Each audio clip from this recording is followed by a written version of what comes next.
marama i te pō,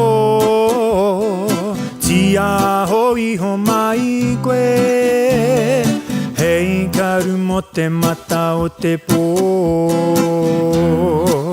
hei karu mo te mata hei karu mo te mata o te pō.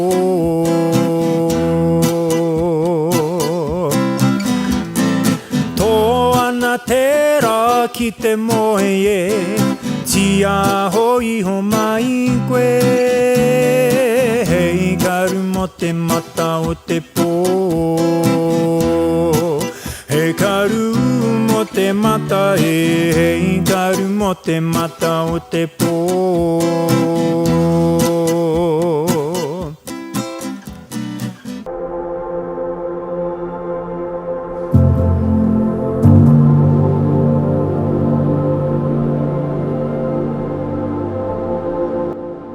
I think pay transparency and understanding what that progression path is, I think is something that what I see younger workers are looking for, and that needs to be something that just becomes normative across the employment market. When I was previously Chief Executive of Auckland Tourism Events and Economic Development, we felt it was really important that when people came in, we gave them a sense of where they were in a band, and so being a bit more transparent about it.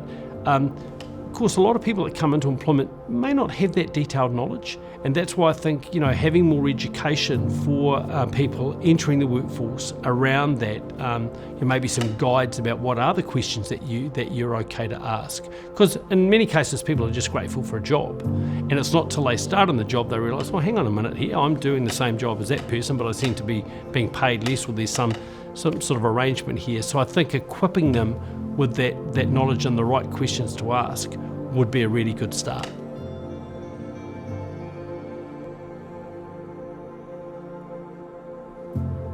To make good decisions, you need good data. So the more we can be collecting that data, hopefully without it being too onerous, because New Zealand's made up of thousands of very small businesses, and they don't necessarily have the same ability as other businesses to provide that data. But so long as we get past that threshold, and again be transparent about it, be open about it, so that we can see over the next few years how we are managing to close that gap, whether it's by ethnicity or by gender, then I think that's a good thing. The pay gap itself and closing it will be a measure that you'll be able to use as a bit of a barometer for other improvements that we're likely to see as a result of that.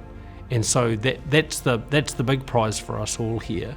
It's that we end up with businesses that have a much more engaged workforce, that are much more productive. They're closing the gap because they're acquiring more skills, and all of those things are good long term for New Zealand.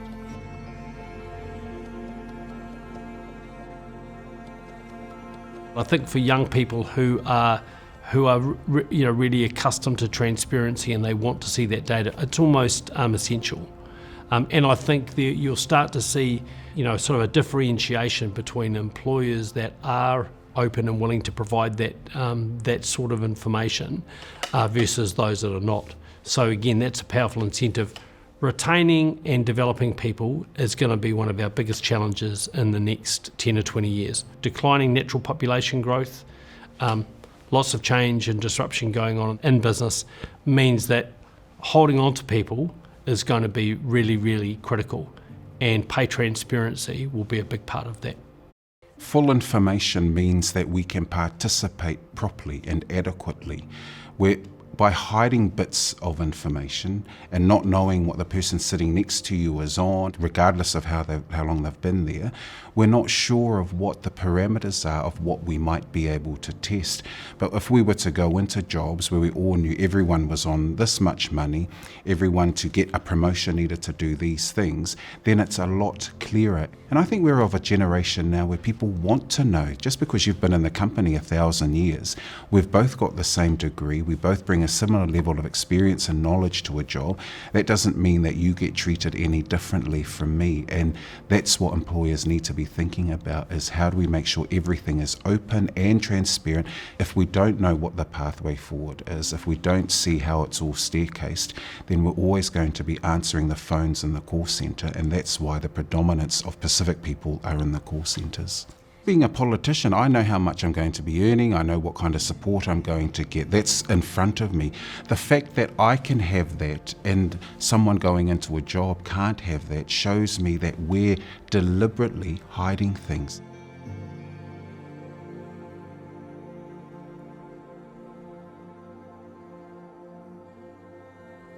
I read something on LinkedIn where someone said, if an employer's asking for 8 things and you only qualify for one of them, just apply anyway. That is not the Pacific way. When we come to situations, we ask ourselves, should I? Should I even consider that? We often think that it's better for me to encourage my colleague to apply because it's humble for me to stay behind and push everyone forward. So when people understand that that's how I come to the workplace, having that full information in front of us around progression and progress through to the next level or to promotion means that the workplace caters for my style as well.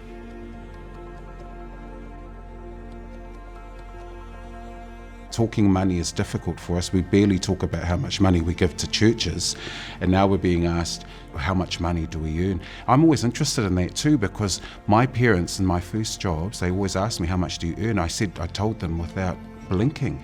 And yet I go into workspaces and they say, no, you don't talk about money. No one talks about what they earn.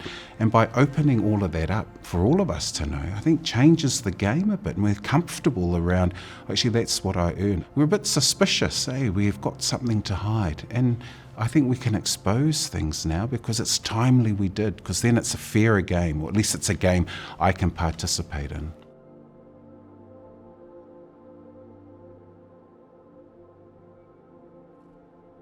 Sign the petition, sign it, and sign it today. Hey, don't waste any time. It's not going to take you long. We've signed it, and I want our people to sign it too, because transparency means we know what the game is. We know the rules of the game, and I think we're the best at the game. And because we're so good, it's time now for our talents to be allowed to flourish, let them loose. But it's only going to be possible if the government legislates such that we've got this level of transparency, because that's when we can participate fully in the game. Yeah, so pay transparency is huge. I'm in an industry where we do have pay transparency to a certain level.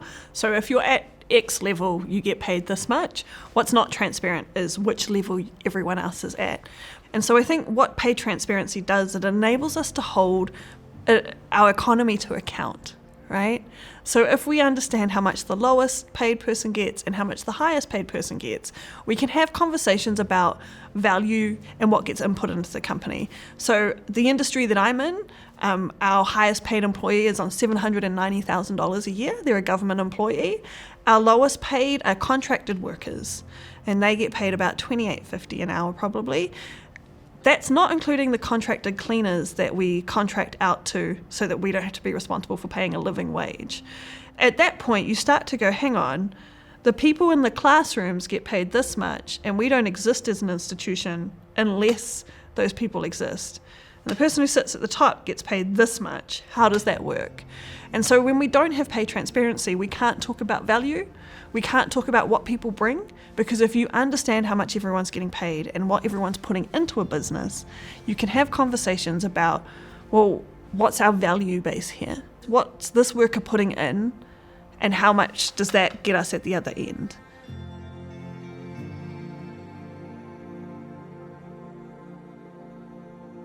We're facing a climate crisis, and it's a climate crisis built on consumption. So actually, you don't need to earn $7 million a year to be happy. But the difference between $7 million and $6 million for you is not that much compared to, say, your lowest paid employee who might be on $17.50. The difference that it makes to their world to get an extra $1 an hour versus $7 million to $6 million. I feel bad when I talk about the pay gap in my industry, because we're talking about people who are sitting on salaries of like $70,000 upwards. And it seems kind of petty to be talking about a pay gap there when I know that there are pay gaps that are about hourly wages that are about $40,000 to $45,000 per annum. And I think that that's the kind of conversation we have to have as well, is that the pay gap is different for different people, and that we fundamentally need to address the lowest pay gap first.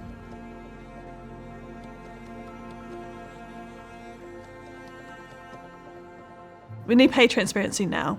So pay transparency will enable us to lift up all of those groups that we say we're committed to as a society. New Zealand in 1950s, not a great place if you're a Pacific, but also a lot more equal. It turns out that the cost of our inclusion was further inequity. So for us to have access to things, we had to accept a level of inequity. And I don't think that's the case anymore. If you want us to be part of your businesses, part of your institutions, pay us what we're worth. And that means having a conversation about pay transparency so that we can understand what you value and we can show you how we meet those value bases.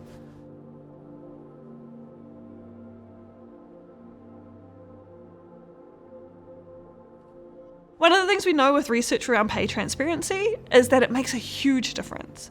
We know this. Any time that you have quantitative figures to hold institutions or businesses accountable, they start to hold themselves accountable. And so that's what that data does, is it creates this form of self-accountability. Because I might be too hopeful, but I don't think that any CEO could look at data and see that they've got a pay gap and be like, oh well, I genuinely think that that would shake them a little bit. So let's collect the data so that they know that they've got a pay gap issue, and that's a pay transparency issue. So sign the paperwork, sign the petition, let's convince everyone to talk about how much they earn, and then maybe we'll get somewhere. So since we started the campaign, we've had a number of unions come out and add their voice. We've heard stories from women, from caregivers, from directors. We confronted the Prime Minister with the question, and she provided her verbal support. On pay transparency, I do think that we should look at it, and we are. Julian Gent has been looking at this issue for a while. We're looking at the impact it's had internationally, because actually I think people agree we need to deal with our gender pay gap. It's kind of lifted the lid and enabled people to come out and talk about how important pay transparency is. I didn't realize just how uncomfortable people are about talking about money. It's like the last taboo, But actually, by talking about money, we can talk about money that you should have, that you don't have. In a way, it's empowered, everybody. But certainly for women in terms of progressing, and certainly for people of color who we know, at the bottom of the income scale, to be equipped with information has made them feel empowered, but also to understand that they have a right. And actually the issues around equity and fairness and transparency is what is attracting talent now to companies. If you're being really secretive about this stuff, you're going to miss out. So if you want to attract talent, top talent, positive attitudes from people and loyalty from your workforce, be transparent about how much you're going to pay them. Be transparent about what they need to do to progress. And I just want to thank everyone who's joined the campaign, who signed up to the petition. Thank you to our key allies, our union partners, our women's groups who have been so strong, to our group of corporates who have come on board with the intention to progress pay transparency. Because you have lifted your voice, people have heard. We really want to invite everybody who wants to sign on that petition to please come on board, sign it, and then we're going to hand this petition over to Parliament and over to government. Your voice is your power. Your power, alongside our advocacy, will lift this issue and give it urgency in the eyes of government. Without your voice, this is not going to go anywhere. So please come and join us.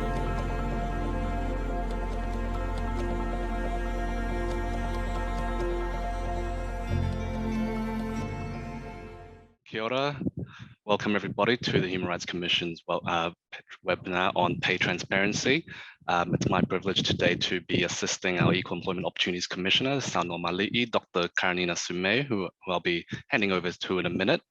But as we join, I'd just like to start this webinar with the Human Rights Commission karakia, that is in the way that we operate. And some of you may know it, but it's a karakia that essentially is to open up the floor and help difficult conversations symbolic of being able to prepare for or making a change in a certain direction. And so if you all, wait a moment, I'll just bring it up now. So kia tau everybody. Whakataka te hau ki te uru, whakataka te hau ki te tonga, kia mākina kina ki uta, kia mātaratara ki tai. E hi ake ana te atukura, he tio, he huka, he hauhu, ti hei, mauri ora. Mauri ora everyone, good morning, or rather good afternoon. Welcome to our esteemed guests and welcome to our audience. I'll just do a quick introduction of who we've got today before I hand over to the Commissioner, Sano Mali'i, who can kick us off our webinar. So today we're quite pleased to be able to be joined by some panelists for our discussions. Firstly is Dennis Maga, the current General Secretary of First Union. First Union is a national trade union with a membership of over 27,000, also an affiliate of the New Zealand Council of Trade Unions, as well as being affiliated with various international federations through 5 key sectors. With us today also is Rob Campbell. He's the current Auckland University of Technology Chancellor. And not only that, he's one of New Zealand's leading professional directors with more than 40 years of experience in capital markets and director and advisor to local and international businesses and organizations. And our third panelist today is Kramer Hoflich, who is our service lead at Vakatautua. For those who don't know, Vakatautua is a national bi-Pacific, for-Pacific health, disability, and social services provider across Aotearoa with a strong presence in Auckland, Wellington, and the Canterbury region. And Kramer is our service lead in the Auckland region. And lastly, our host today is Sano Mali'i Karina Sumeo, the Equal Employment Opportunities Commissioner, and very proudly mother of 1 son, 2 daughters of Samoan descent, originally from Vailima. She now serves as the Equal Employment Opportunities Commissioner to Aotearoa, New Zealand. She also holds portfolios for business and human rights, the rights of women and Pacific peoples, which brings us to our webinar today. But without further ado, I'll hand now to Sano Mali'i to kick us off. Malo. Kia ora koutou, warm Pacific greetings, kamusta, and good morning, everybody. Thank you very, very much for being here, and good morning to our panelists. People may be wondering, and I've certainly received some questions about why we've got an all-male panel on this issue of pay transparency. Certainly our women have led this discourse for quite some time, certainly in the Ending Pay Secrecy campaign. It's been the voices of our sisters and our women that have been at the forefront. But perhaps what's not generally known is that our men are also disadvantaged by pay secrecy, especially our men of color. And certainly our members of our workforce with disabilities also suffer as a result of pay secrecy. So I thought in this instance, let's give opportunities for these voices to be heard, because it's very, very important that when we think about addressing pay equity, when we think about equal employment opportunities, we have all our radars on and don't segment off our society, because we all have the same right to equal employment opportunities, fair remuneration, safe working conditions, and so forth. We are human first and workers second. And so let's start off on that basis. So for example, if we look at the public sector, that data indicates that Pākehā women, for example, earn more than our Asian men, and certainly our Māori men, and certainly Pacific men. So it's really important that we have a general sort of awareness of that inequity. So thank you very much, Dennis and Kramer, for bringing in the voice of experience from the voices you represent, and Whawhataitele Lava, Rob Campbell, for coming as a person in a position of influence, not only amongst the business world, but on our decision makers in government. We thank you very much for being here today. A little bit of recap about the petition, our End Pay Secrecy petition, which we also call Pay Transparency. So this campaign was kicked off when I first began in my term as EEO Commissioner back in 2019, when I walked in here and I had a look at the data and saw a long-standing pattern of pay inequity and unequal employment opportunities. And pay secrecy appeared to be a significant barrier to us breaking out of that. We all have a right to a decent standard of living. We know, certainly when we look at child poverty stats, that Pacific, Māori, especially children, are overrepresented in those. And of course, children cannot get themselves out of poverty and hardship. So we are reliant, on our businesses, on people who employ our workers to really do their best and do what is right. And if we don't know what is it that we can, that we need to do different, hopefully this panel will help us address that. So this campaign was launched back in 2019. We did initially focus on the gender pay gap. And as the voices came and the voices rose up, we realized that we really had to body, pay transparency benefits everybody, benefits our nation. So we launched the campaign in 2019, and next week, I think, or the 10th of February, we're going to hand in the petition to Minister Michael Wood. We were hoping to hand it in to him last year, but thank you to the last outbreak, we've had to keep delaying things. So it's going to be handed in very, very soon. And at the end of this campaign, we'd like to encourage you again to sign up the petition. What is the petition for? We want to ask the government to set up legislation and also an independent body to gather pay data, to looking at measuring the various gender pay gaps so that we can, until you gather the data, you can't really say with confidence that we don't have pay inequity. It's easy to say, oh, we treat everybody fairly, but unless you have the data to look at that and really analyze for yourself if that is indeed the case, we haven't got much to go on apart from we think we're doing the best thing. Our people deserve better. And certainly in the context of equity, we know how valuable our workforce is. As one of our brothers, Brett from EMA, said before, attracting and retaining talent is going to be really, really key for our prosperity and our success. And behind every worker is possibly a child, a household, a family, a dependent. So we're in this together, and pay secrecy is one step to helping us progress our aspiration to be an equal and fair society. That's what we're asking, that's what we're hoping for. So that's a little bit of background. I want to again acknowledge all our allies in the union movement, all our women's groups who were very, very loud. Certainly when I started my term here on this issue, and all our business partners and our friends who want to do what is the best for all of our peoples and for our country. So talofa again, tēnā koutou, tēnā koutou, tēnā koutou katoa. I'll move on now to our panelists. I want to give you as much time as possible. So I was wondering, Dennis, if I could start with you, because one of the voices that's been missing from the campaign is the voices of our migrant workers. And I use that word migrant with respect. I am a migrant, but I do not necessarily consider myself a migrant because I've been here most of my life, I feel. So please interpret that term as widely as you wish.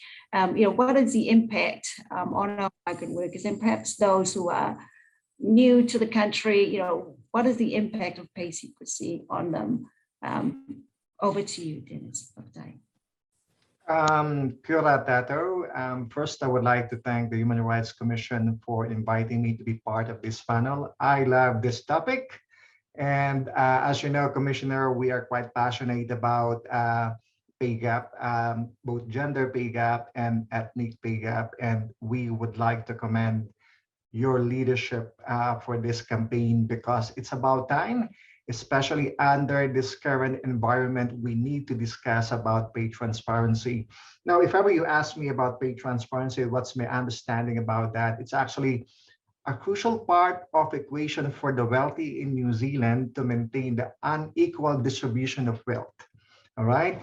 And of course, there will be a large discussion about that one, but I would like to pin on our concern, especially you mentioned about the migrant workers community.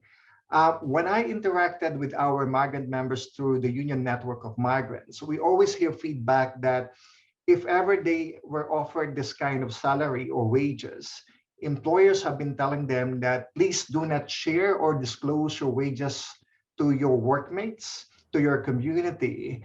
And if ever you do, there will be a ramification of such action, which could actually lead to suspension or dismissal or any types of disciplinary action. We always question about that kind of motive, why this is actually happening, because if ever we believe that we should be working together to improve the living standards of New Zealanders, then we should allow the workers to speak openly and frankly about their wages and terms and conditions. And that's the reason the union is actually campaigning for bargaining, for the collective agreements. And the collective agreement is out there that can be accessible, and you can actually see the wages and terms and conditions. The only limitation of the collective agreement, we do not actually cover the salary of the bosses, all right? Because it's a matter of coverage. Now, going back to the migrant workers, I think especially if ever employers are the ones sponsoring their work visa, so they are now in a relationship that is actually favorable to employer and making them bonded to that kind of agreement until such time that they can shop around, if ever they can, by asking some community members if ever there are some jobs out there who can actually offer them a much better wages and terms and conditions. But it's so limited because of that threat. And that's the reason why we've been supporting about pay transparency, that we have to break this fear. We have to break this kind of practices in order for the workers to understand what's actually waiting for them out there, especially about their skills and talent. And I tell you now, Commissioner, I've been seeing a lot of practices, especially in the construction industry, that some employers are now actually asking their employees to sign a 5 years bond agreement in support of their residency. And then they've been actually told off not to disclose the information to any community members, including their wages and terms and conditions. In exchange of they will be the one to pay for their immigration consultancy fee. I think that's really problematic. It should be part of the pay transparency because that's part of the terms and conditions. And if ever we have this, we can actually break that kind of practices in the community.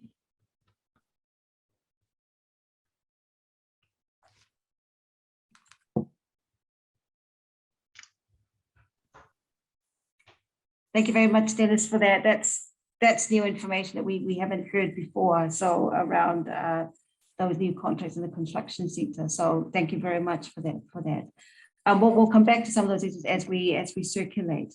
Can we come to you, Kramer, from Mole? So can you give us perhaps your perspective, what you've seen in terms of barriers for our disabled workforce as a result of pay secrecy?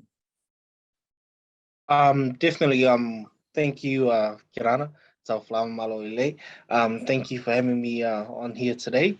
And it's a very important subject. And one of the barriers definitely for disability is obviously just initially having the conversation, because with disability, you're less likely to have the experience in negotiating for the reason I think salary. I mean, yes. For one, it's just having the conversation at the table. So that is definitely the barrier, and actually getting through the door and the initial stages of going for employment. So that is still a huge barrier we're kind of facing today. And we're always underpaid when it comes to disability. So it's like how Dennis said, for the migrants, how they feel. It's kind of similar for disability, because we're classified as, having a disability. We feel that we're our own race, or we're isolated and excluded from most stuff. So yeah, sorry, I can't give a better answer than that. Yeah. No, that's fine. One of the pieces of research that the Human Rights Commission commissioned on people's experiences and opinions of unequal pay did show up that a number of disabled workers had experienced a lack of opportunities, a lack of progression, not because they didn't have the qualification or the experience, but for some unknown reason, they were never able to get the particular promotion. So definitely is because most people see the disability before the person itself. So again, it goes back to what I said, we're unable to get through the door there's that discrimination and that barrier around what a person with a disability can and can't do. Yeah, so we're awfully just written off right away. Yeah, thinking that someone else who's is able to do that position better than us. But we are able to, if given the opportunity, we are able to then shine and show what we're actually made of. Yeah. So Milo Lava. But again, we'll circulate back, Freeman, and have the opportunity to talk a bit more about that. Rob, can I come to you now in terms of someone who's in a position of influence over our businesses? There appears to be some reluctance from some of our in the business sector for pay transparency. Are you able to talk about it, as someone who's a leader in our community, in terms of what perhaps some of those fears are, and perhaps how can we talk about business in a more positive light and help to see them to recognize the benefits for pay transparency for our workforce? Well, Kia ora, and thanks for the opportunity to be part of this.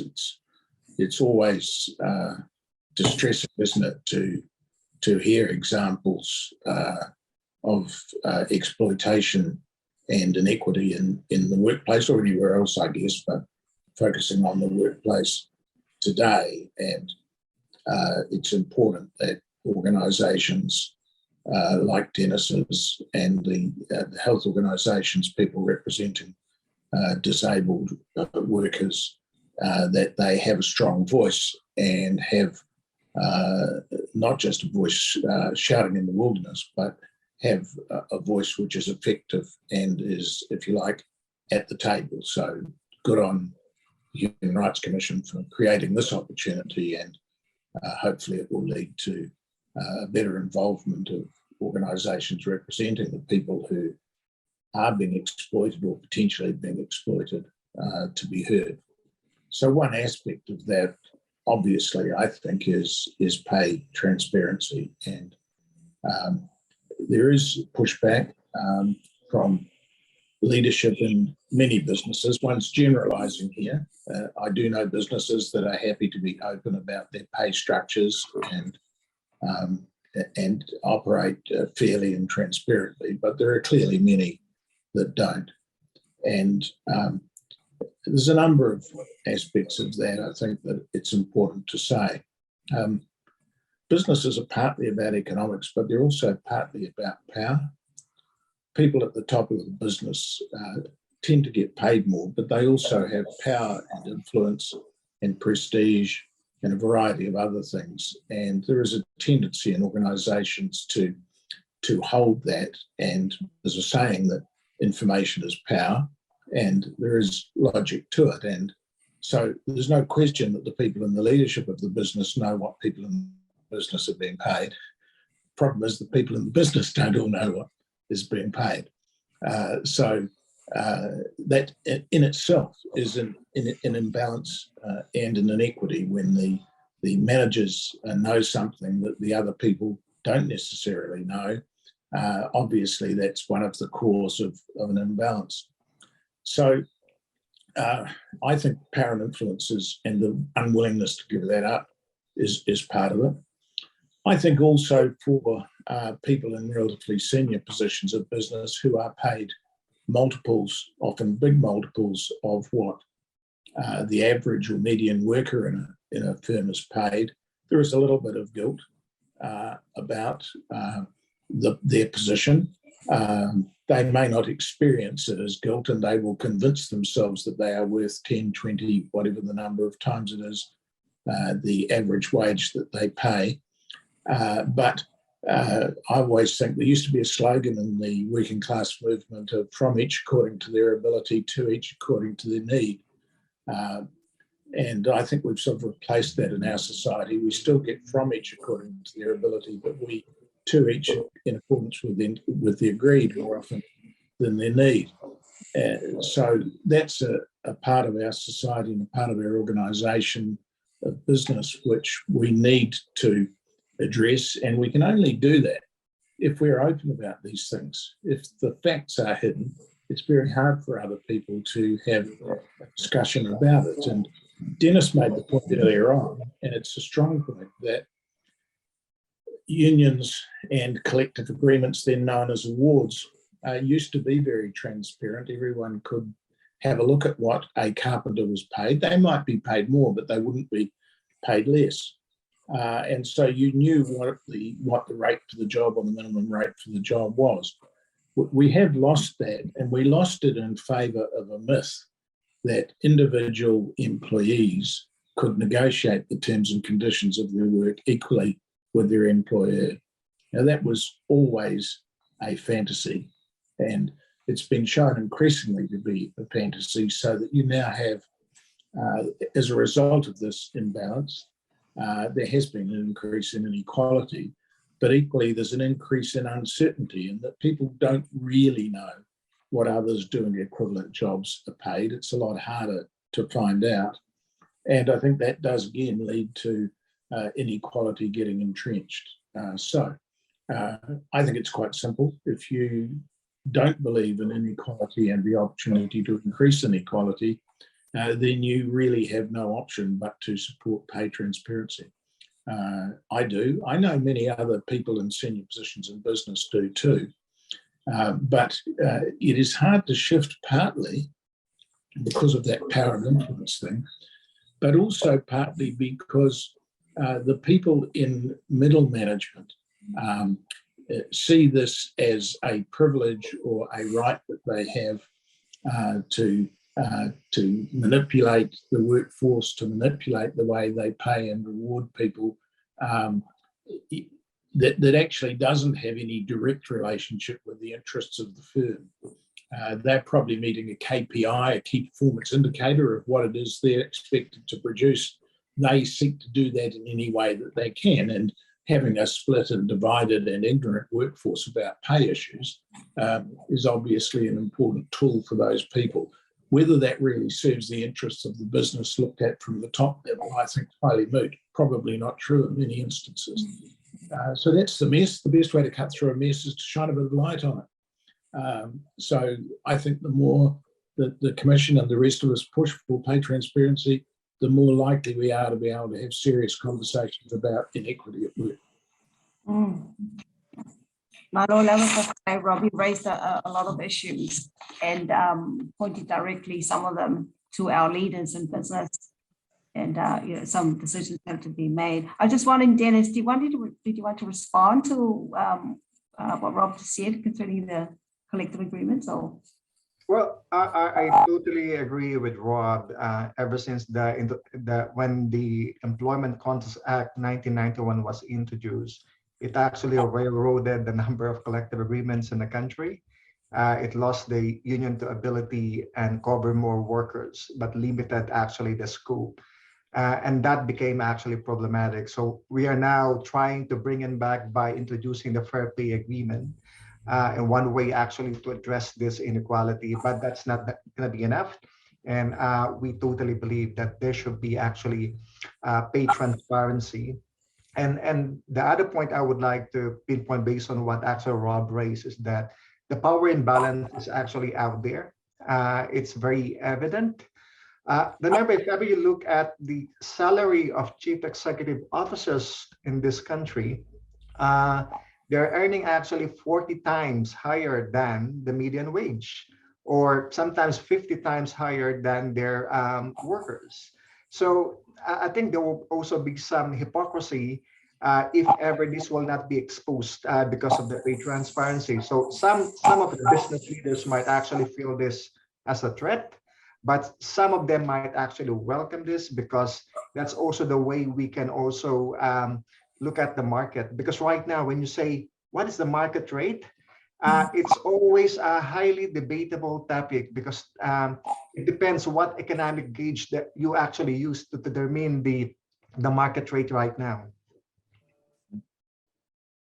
Yeah, exactly. I mean, certainly what we're learning through some of our work on the Pacific pay gap, if the market does not recognize the value of something like, say, your cultural skills, and people say, what does the market say? Then you're going to be forever, exploiting people and not remunerating for those things. So yeah, thank you. I've got one more question that it's quite it's a gendered one. So when people talk about pay transparency, the most common response I get, oh, this is about gender equality. But as I said before, men are also, victims of pay secrecy. Is there anything that one of you would like to say, or all of you, perhaps Kramer, in terms of, what is your understanding of pay transparency? Certainly my understanding is that it would address and require businesses to make, if not public, then certainly available to the people within the business, what the pay rates at various levels of the business actually are. And it makes it hard to lie about it. It makes it hard to split and divide. It will raise some questions within the workforce, but those are all questions that we should be asking. So we shouldn't be afraid of questions unless you're concerned about your control in some way. We all know that, and Dennis raised earlier, for obvious reasons given his work, the potential for exploitation of migrant workers around visas is an example. That's a leverage people have to mistreat and to exploit people. It's not always that, of course, but it can be. That leverage is there. So the pay transparency would make a big difference about that. So I think it's about a matter of having that public where it's appropriate, which it is, for example, in pretty much, as I understand it, most of the public service. It is, funnily enough, pretty well applied to the most senior pay rates in publicly listed companies, where the top pay rates are disclosed because of pressure from investors, because they think it's important to know what people are being paid and what the incentives and what the structure is. So right. It's interesting that investors think that's important for the people at the very top, but no one thinks it's important for the people further down the rung. So you get these salary bands and all that sort of thing where no one really knows quite what they mean. But it's interesting that the biggest investors in companies know it's important, and therefore they insist that it is disclosed to them for the top people in the company. They like pay transparency for the people they're looking at, don't like it for the others. There's plenty of hypocrisy in the world, isn't there? Good point, Rob. Thank you very much for that. It's a really good point. Kramer, before I go to Kramer, one of the surprising things that came out of the research that was conducted for the campaign is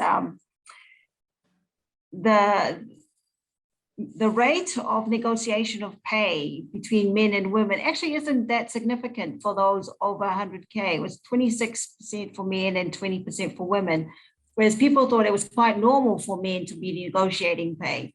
And regardless of gender, for anyone under 40, hardly any negotiation happened at all.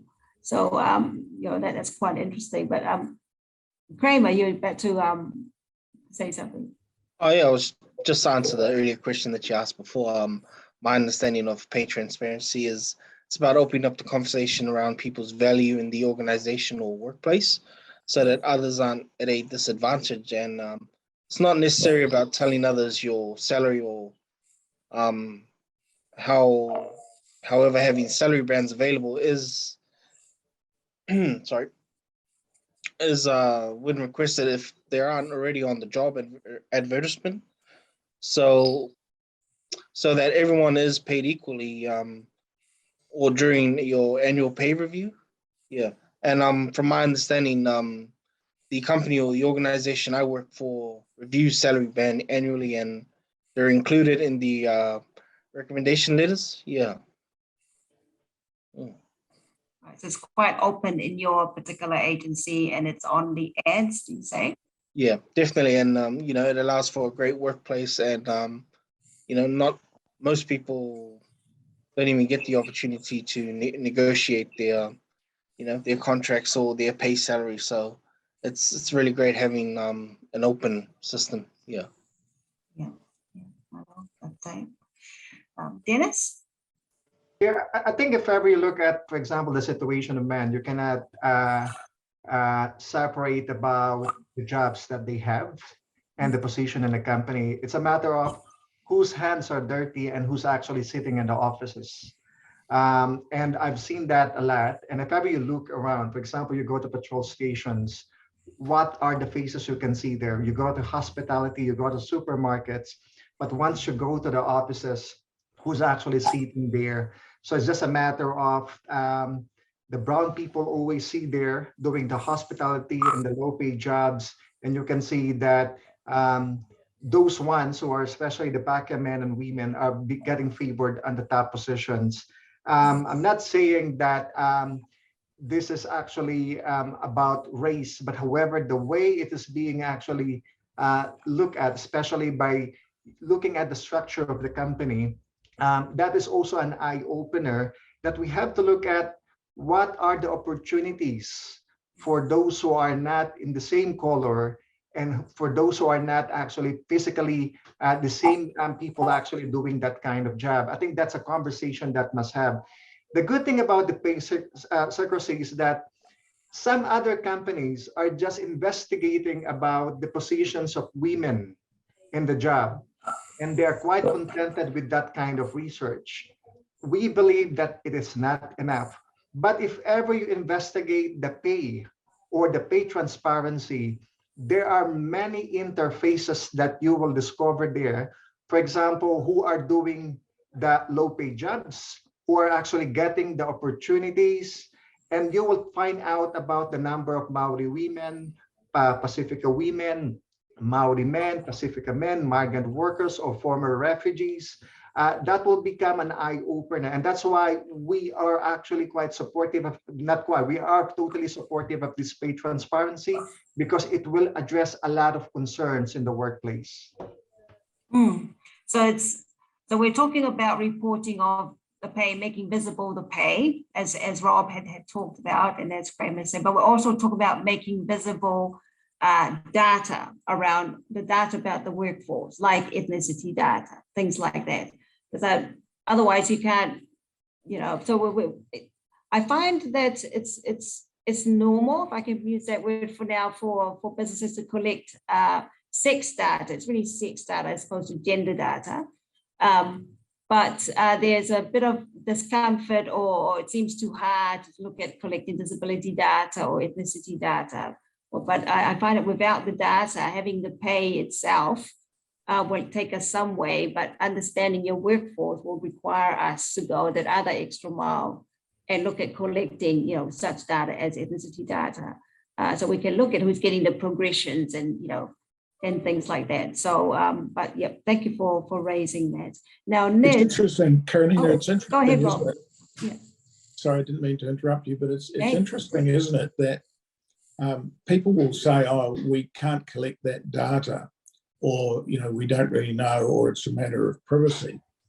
Are they really saying that they don't know the ethnicity of the people they're employing, that they know so little about these units of labour that they're employing that they don't know? And it always struck me as really odd that people would say those kind of things, that it was difficult to collect or people didn't like to disclose it.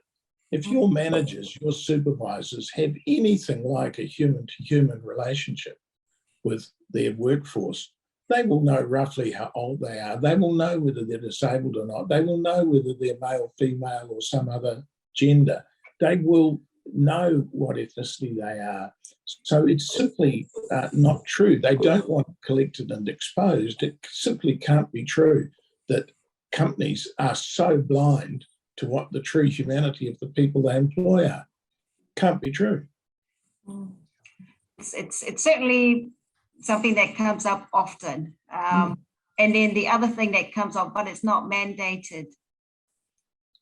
So is it, well, if goodwill or common sense doesn't help it, so if it's required by law, then they will consider doing it. Well, they don't have to do it. Hence the petition to government this to be legislated. I think the truth is they know, they just don't want to tell. Interesting. Ned, have you got some questions from our participants for our panelists? I sure do. Thank you, Sanamali, and thank you to our panelists today. I think we've all really benefited from the rich discussions, and I'm confident it's given us all, me included, a lot to consider further. But so I'm just turning now to some of the written questions that we've had, and before I turn as well, I just wanted to encourage any other participants, if you have any other burning questions while we're going through this, please continue to put them through, and we'll try our best to address them. But the first question for us today from the audience is directed at Dennis. And firstly, acknowledging that it's great to have a trade unionist on the panel. And the question is how do you see us addressing that concern if it is part of their contract? And I think this is with regards to, Dennis, what you spoke about, so with stories of recent migrant workers being bound to pay secrecy under, say, 5-year employment agreements. Yeah, well, look, we have to go to the Employment Relations Act, whether the action of the company was actually justified and reasonable. And we always challenge that. In fact, what I'm doing right now is also I'm actually discussing these concerns with the MBIE officials, especially with New Zealand, Immigration New Zealand accreditation team, that companies who are actually imposing this kind of conditions should not be accredited because they're using their power in order to put migrant workers in a vulnerable position. And the bonding agreement is actually a great example of this. So far, what I can say right now, the MBIE is investigating these matters because I haven't seen them only for one company. I've seen this for many companies, and they're using the immigration consultancy, sponsorship of work visa and residency in order for them to get away from this. And I think the accreditation will actually address that. And the second one, the Labor Inspectorate must also be actively doing some job here investigating about these employment practices.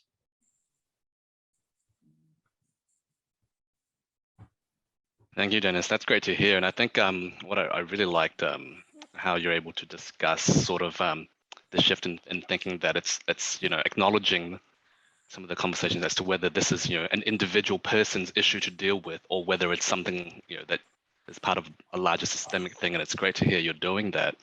We've got a next question, and I wonder if we can turn to Kramer for this one. And the question is, what are our stats on our Pacific peoples who are disadvantaged due to disabilities? It notes the intersectionality of what we're discussing today, and it's asked whether agencies don't tend to have this information because they're reluctant to provide it due to potential mistrust of how that info will be used. How can the public address this? Noting not only as a starting point, there's a difference in agency and in pay parity between not just Pacific, but as a Pacific person with disabilities, and then further as a woman as well. Any thoughts on that, please, Kramer? Well, that's a great question and a very long one. But yeah, I wouldn't happen to know what the stats are, but I do know it would be very low.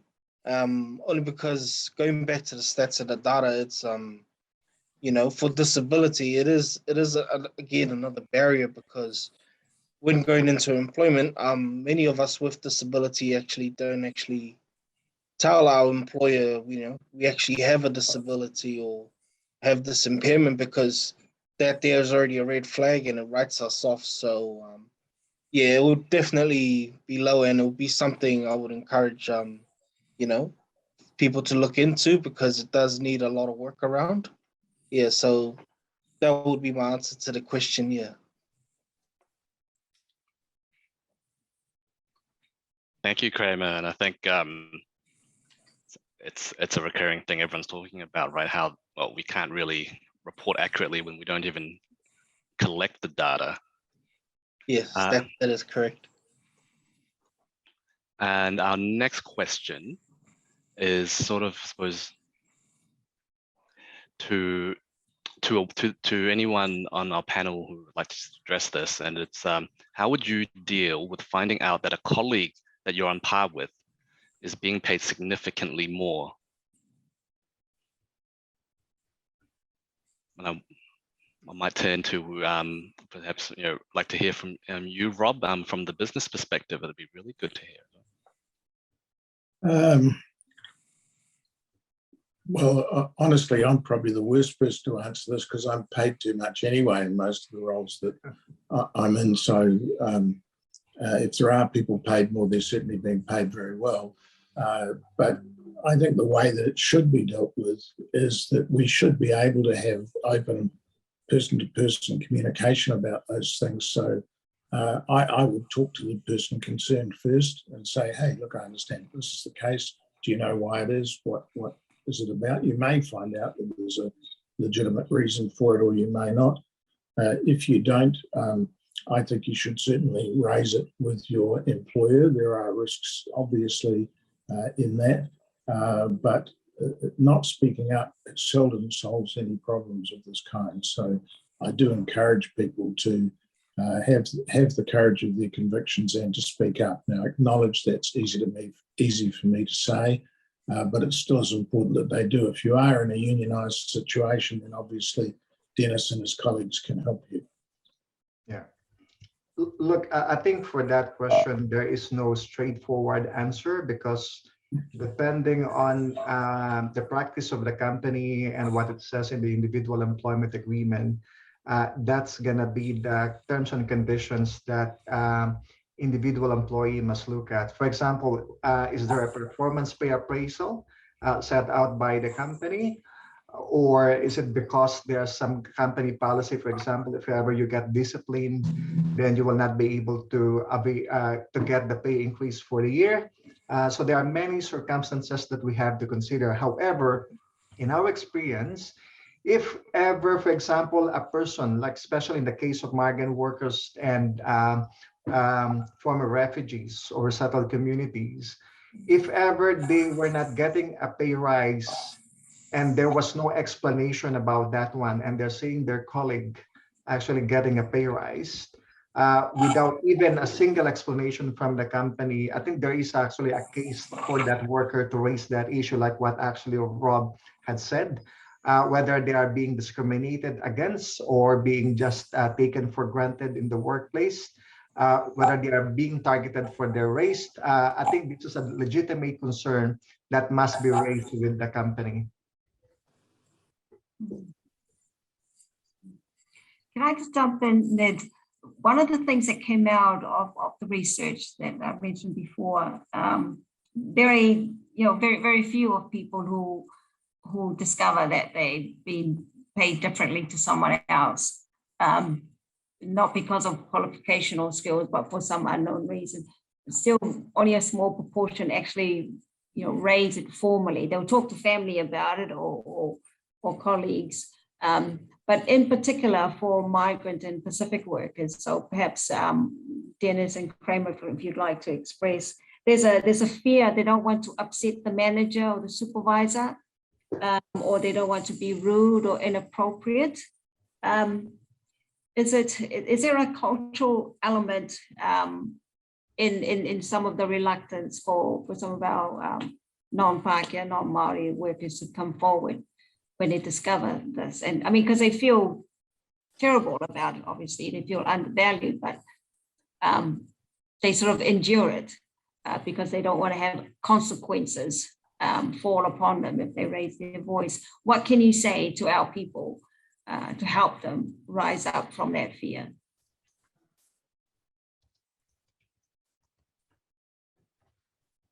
I'll come to Dennis first. Right. So, okay. Look, I think there are a couple of things that I have to contextualize my answer to that one.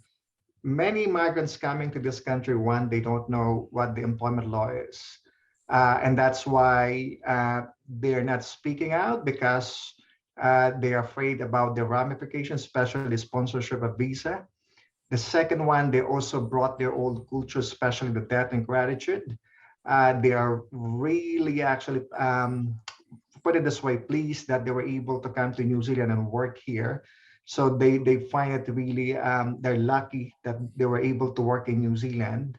But after a year working, that's the time that we've seen migrant workers started asking questions, because they had now the opportunity to socialize in the community and started comparing their wages and terms conditions.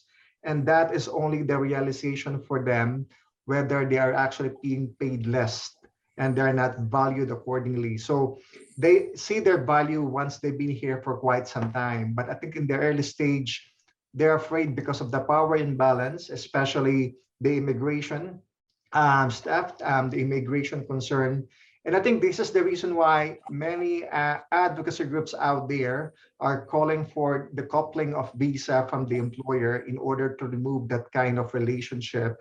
So migrant workers have the ability to raise their concerns without actually threat or fear of losing their jobs. Yeah, absolutely. Kramer, from a thank you. From a disabled person, first off, before going as talk from a disabled person point of view, just going back to my Pacific side, growing up in the islands, I was always told by my parents growing up, when you start working, don't question, just do, or else something will happen. So it's definitely like what Dennis said. It's about the fear of losing what you currently have. So even to this day, when I started going out and working, I never did question or ask my employer a question.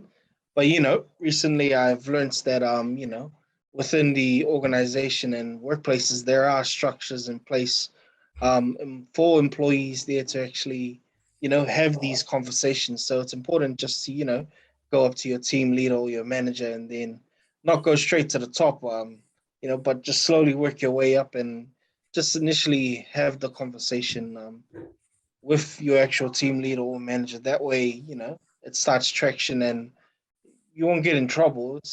That's what they're there for. They're there to actually listen and help you out along the way. So definitely, and that kind of goes the same for disability. It's just about speaking up and just having the conversation, not being afraid. Yeah. Hello. Thank you, everyone. I really enjoyed that. I'm conscious of the time. I think we'll maybe be able to address two more questions very quickly. But this one is one that I think everyone hears a lot. And it's there's a question that says that, starts off by saying, whenever I bring this up with HR practitioners, there are always vague answers about how actually pay transparency causes problems. And so how do we convince people that the benefits outweigh the difficulties of pay transparency?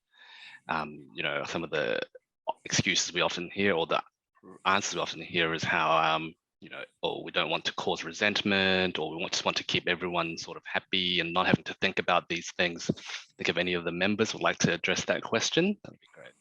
It's open to everyone. I think probably slave owners thought the same way about their slaves. It's easy to pretend that everything's happy because they're singing in the cotton fields. That's what that sounds like to me. It doesn't cause any great difficulties. Why should it cause any difficulties? Maybe it makes the job of an HR practitioner a little harder in that they have to think rather than just pull out the manual and point to the answer. But I wouldn't have any truck at all with that sort of excuse coming from an HR manager. They should be about building relationships, and you build relationships by having knowledge about one another and caring about one another. An HR manager that did that should be sacked. Now, they might end up going to First Union to get reinstated, but I would still sack them first. Ned, the simple answer from us will be collective agreements. And look, there were many employees in the past who raised concerns to us, especially in the bank and finance sectors. It's actually quite prevalent in those sectors because of the performance pay appraisal. But the way we address that is by negotiating a collective agreement, so everyone can understand about the market rate. Everyone can understand about how much they should be paid based on what they do. And it actually helped a lot. My only concern is that what if ever there is no union or collective agreement in the workplace? Then I agree with Rob. I think that's going to be the spin of the HR, and it's a matter of how we can actually assert our right to make sure that we are not actually being treated unfairly. But it's going to be a big challenge. It's not going to be an easy thing to do. For me, I would just refer back to the video that was playing earlier. You know, the answers there, because it does open up new possibilities, and it does improve the workplace. Yeah, and it allows us as individuals to grow. Yeah, and again, I agree with what Dennis and Rob had said. It is going to be tough, and yeah, but addressing it is the first step to making a better workplace. Karanita, can I say one other thing about that I've been pondering about recently? If there are any human resources managers or employees listening to this, they should have a hard think about the name that their job has. Human resources. We are turning humans into resources, or we have turned humans into resources, something to be used. And that is, I think, a pattern that is something we should all think about quite hard. They don't even have to change the name on their card. It can stay as HR, but it should just stand for human relations rather than human resources, because resources just carries with it the exploitation possibility. Yeah, good point. Good point. Very good point. Thank you. And I think this will we have time just for one last question, which sort of wraps up nicely, and I'll put it over to Sano Mali'i as well. And it's just a question about if you could tell more about what it is that the Human Rights Commission petition is asking for. You know, is it about pay banding information, or is it about forcing each employee to know each other's salaries?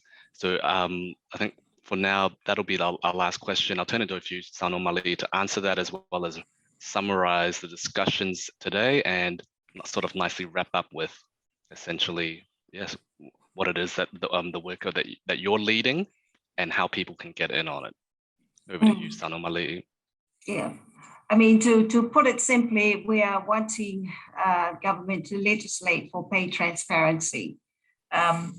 And so to enable transparency, there are a number of things, and we have learned this from the research, from talking. So it can be from the entry point, when you put out an ad to require them to put the salary, the worth of the pay on that. Because certainly what research is saying that it's only a minority of our job adverts that actually have the salary there. So people don't even know, what the value is. Some people don't know until the interview, if you get that far, of what the salary is. Some people don't hear until they get the job offer. This is what the salary is for this job. So, whatever legislation needs to have some key elements in there. So by having the salary, the value of the role in the job ad, that would be very, very helpful to all of our job applicants. To forbid employers for asking about existing salary or previous salary, because of course people have been taken advantage of. If they say the salary is a particular level, and to a certain employer, to a new employer, well, that looks affordable, great, but you're only transferring the inequity from the previous job to the current job, so that disadvantages workers. So key things like that we want to be part of the legislation. And of course, we want to require companies to record information such as ethnicity as a minimum, gender and ethnicity as a minimum. But of course, under the Human Rights Act, there are other personal characteristics such as disability, such as nation of origin, and so forth. But if we can at least have a minimum requirement for companies to capture the data of their workforce around ethnicity and around disability and around age, for example, that would greatly help companies to look and understand, do we have an issue here? And as Rob has even indicated before, some may recognize they have an issue, but it's not on the priority list. It's not important enough. So the requirement of collecting data is really key to that piece of legislation. And then, of course, reporting on the pay gaps, the regular reporting on the pay gaps. So these are core considerations for government that we're going to be asking for. And we want an independent agency, whatever that agency is, that is for Parliament and government to decide, an agency to collect this data, and not just collect the data, to then be a source of support for businesses who want to do better. Obviously, you've got large businesses like Sky City, large public services, and you've got, majority of our businesses are small businesses. They don't have the infrastructure. So what supports that can there be for our small businesses, our family-owned businesses, to help them ensure that they are living according to the law and operating according to the law, because this is what we're talking about, and that fundamental human rights are respected in our practices and our employment spaces. So that's sort of it in a nutshell. Obviously, we would expect government to be talking to businesses and to unions to come up with something that suits New Zealand. We're not going to bring something in from overseas. Our context is clearly different. So something that suits us, yes, we can learn from overseas, but we want something that fits our context, fits our people, fits our expectations of each other. As you say, Rob, we are people. We're not just resources or commodities. We are people with feelings, with experiences, with children, with loved ones, with legacies. And we need to center our thinking around pay transparency on what's best for our people in our country. So that's it in a very brief summary of what we're hoping to see happen. The Human Rights Commission, we're the voice on behalf of many others. We don't make laws. And so without people like our panelists today and everybody listening and everyone else, our businesses and our leaders in government, this won't happen. So we need it to happen. What I'm concerned of, people say, well, this is not the right time. Actually, this is absolutely the right time. Our wealth gap is huge. Our child poverty stats for a first world country is embarrassing, is disrespectful to our family, does not honor our children and our families. We can do better, we can do better now. This is the time to do it. This is the right time, absolutely. That is my belief. And I understand it's also the belief of people who've come to support the campaign, and including our panelists today. So thank you, and I hope that responds to the question. Thank you, Chanel Mali. It certainly does. And I'm just conscious of the time now. I'm happy to wrap up. Firstly, I'd just like to thank all of the panelists for taking the time out today. I know you're all quite very busy with your schedules, often back to back, and so I really appreciate being able to take part in our webinar. And then, of course, thank you all to the participants as well.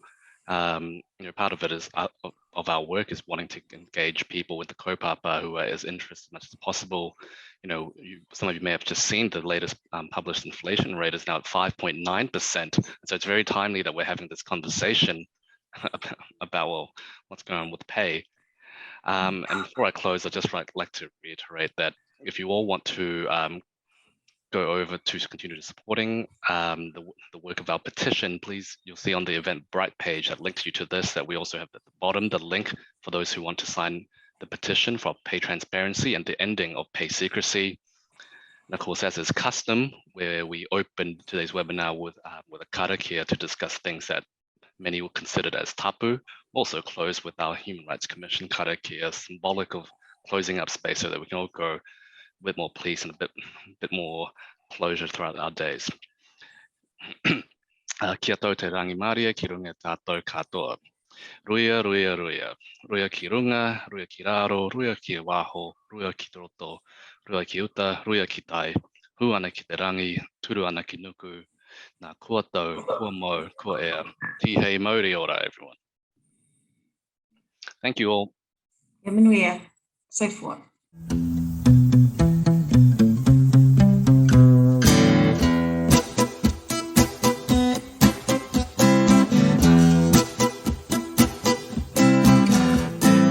Whiti te marama I te pō, tia hoi ho mai koe, hei karu mo te mata o te pō. Hei karu mo te mata hei karu mo te mata o te pō.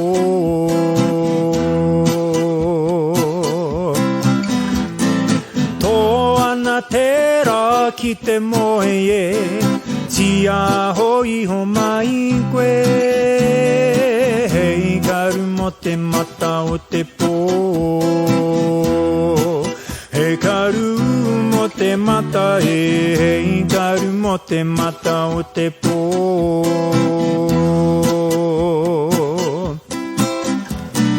Ki te kore koe hei karu mo te pō, Hauri ana I taku ara e, hauri ana I taku ara e.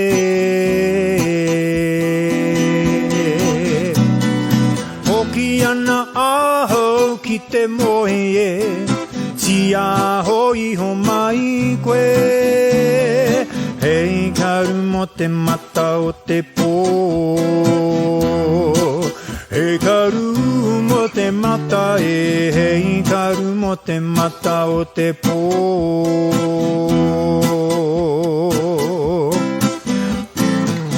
Whiti whiti ana te marama I te pō. Whiti whiti ana te marama I te pō.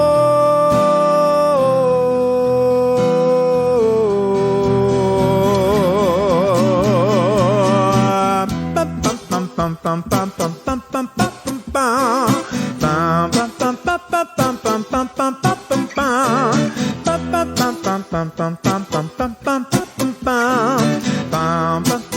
pam pam pam pam pam pam.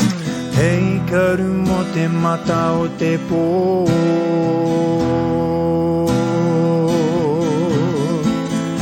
Hei karu mo te mata o te pō.